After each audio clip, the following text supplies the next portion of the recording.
When everybody else is on the beach, I'm walking to the gym for a session. Sunday, very hot day. It's super sunny. Yeah, time to hit the gym. Missed the workout yesterday because of going to Cancun. So it's gonna have to get done today. We're gonna see how that is gonna end up being because I don't necessarily feel very rested, and I'm not usually training on a Sunday, but we're gonna see how that works out. I was actually listening to a cool book from Daniel Gilbert, Stumbling on Happiness. Really cool book. And so far what I got is that we suck at learning what makes us happy. So we humans, we suck at knowing what makes us happy. So that's kind of the conclusion so far of the book. Very interesting, a lot of research, a lot of experiments inside of the book actually. And yeah, looking forward to doing a summary on that one. So I think it's gonna be very valuable for you guys and also for me to remind myself of all the lessons. The book is so dense. I think I'm gonna have to read this one like 3 times for me to actually get all the value out of it. So I'm gonna probably have to read it multiple times. So yeah, time to hit the gym. Just tried in the gym, completely empty.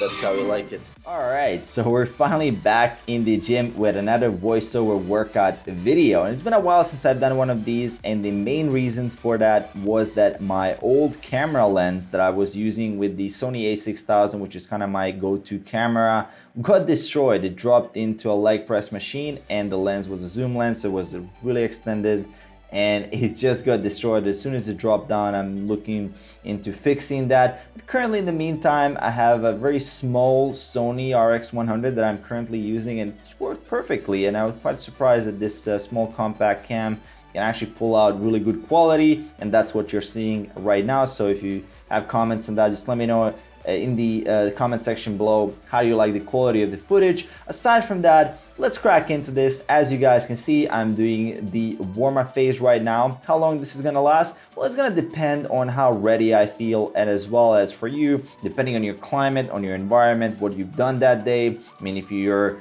doing some kind of construction work, for example, and if you're in a warm climate, you probably don't need to warm up that much. On the other hand, if you're in a really cold climate, and at the same time you've been sitting down all day, you haven't done much walking, you might actually need to extend that warm-up up to about 25 minutes, even up to 30 minutes, especially if you're training first thing in the morning before the body is ready, before the body temperature is regulated properly. You might need to do a longer warm-up just to be ready to hit those heavy weights for those first working sets of each movement. And see here, you can observe that I'm doing some barbell split squats. And this is a new movement that I've incorporated to the plan because I maxed out on the amount of weight that I can do on Bulgarian split squats. So the max that this gym has available is 110-pound dumbbells, and that's was maxed out as soon as I hit 7 reps. I had to go to the barbell now and then switch to a different movement. Now the barbell has a different progression potential. You know, you can micro load, you can do all these loading patterns now with the barbell, which kind of opens up more opportunities. And this is something that you also can do in your training plan. If you feel that you're just maxed out with a movement, you just can't progress anymore, the increments are too heavy, then you can definitely go back and revise that and pick a different movement. And for me, the barbell split squat is actually a completely new movement, and I haven't done this movement ever. You can see here I'm even struggling with some balance. This is the second time I do this movement as a part of my training plan, and it is definitely a learning curve.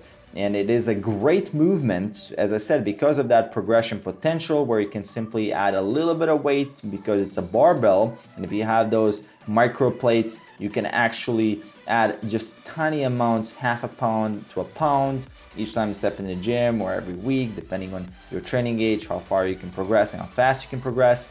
This is definitely a great movement. And you want to be looking into alternatives for, let's say, gyms or situations where there's not enough dumbbells available, or if the dumbbells don't have those solid increments in between. So dumbbells sometimes in the gyms have 20-pound jumps, so you have to increase 10 pounds on each dumbbell, which is huge, which is a massive increase, and that's such a crazy amount to add all of a sudden. Here, this is me doing an overhead press. I've actually done a weight reset on the overhead press, starting back from 85 pounds up until now I'm at 125, slowly adding the weight back in. I did a complete technique form reset. I wanted to do perfect reps only, no cheating, losing tightness, nothing. Just purely focused on technique and just restarting, and see here what I've done.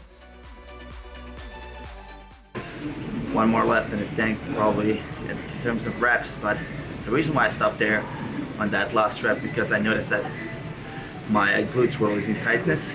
So I feel like it's overarching a little bit and I can feel it. So that's something I'm working on in the overhead press. So I make sure that the form is 100% right, and as soon as I notice the form pulling apart a little bit, set ends, and that's it. However many reps I got, that's it. And now we have some chin-ups, my favorite back movement, especially if you do it full range of motion, you get all the benefits. I mean, generally you see guys in the gym doing all kinds of weird stuff with chin-ups. They use momentum, they bounce around. As you can see here, the fist is touching the shoulder, that's the full range of motion, and then you all the way down and have a little pause there. It's really a hard movement if you do it properly, and it's a very rewarding movement if you want to build that nice looking thick back. And here, some hip extensions. Common mistake with this is basically thinking that this is a lower back movement. Well, this is a hip movement. You just thrust your hips into the padding here, and that's how you get those hips activated, as well as you squeeze your glutes to get the most out of this movement. And you'll see often people will make a mistake and just use their lower back for this, which is, I mean, can be used for that, but the primary reason for this that I'm doing it is because it's stimulating the hips and the glutes. So moving forward, I wanted to address here, as you guys can see, I'm doing Bayesian fly, and a lot of you guys have been asking me, why am I doing such high frequency training? Why am I training full body 6 days a week? This training plan is inspired by Bayesian bodybuilding, by the work of Menno Henselmans. He's a big proponent of high frequency traiing. I definitely urge you to check out his stuff on his blog, on his Facebook page. He posts a lot of great, valuable, evidence-based information. And high frequency training is something that you can definitely try out and see if it works for you. There's not a lot of data out there that would support using such high frequency training for the purposes of bodybuilding or hypertrophy work. There's some data saying that high frequency squatting, Norwegian high frequency project was all about this, and they've kind of came to the conclusion that higher frequency training a squat would improve that lift in terms of powerlifting, right? So it would give you more chance of practice. But for pure bodybuilding, we don't know yet, so it's about experimenting. Most guys would fall into, I would say, training each body part 2 to 3 times per week. That would be my general recommendation for most guys to get the results that you're seeking, and that's gonna serve you well for a long time because you can get a lot of volume done if you train each body part 2 to 3 times per week. That's kind of what I want to end this quick video here with, and this is something that is going to be coming more your way, more workout videos. And now please post in the comment section below which topics would you like me to cover related to training in the comment section below. As I'm going to be doing these voiceovers, I'm going to be looking for more topics to talk to you guys a bit about, and that is the way you can get your questions answered and covered. So hope you enjoyed. Hit that like button, hit that share button, hit that subscribe button, most importantly, to have you here, and hope you enjoyed the video. I'll see you guys in the next one. Peace. The gym literally closed at 5 o'clock and I went in at 3:30. So it meant that I had an hour and a half to finish the workout that usually lasts 2 hours.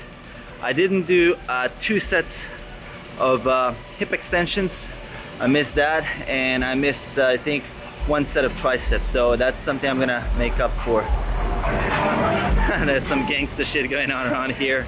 So yeah, hope you guys are having fun. I'm gonna go home, get some food now, hopefully edit and get more work done.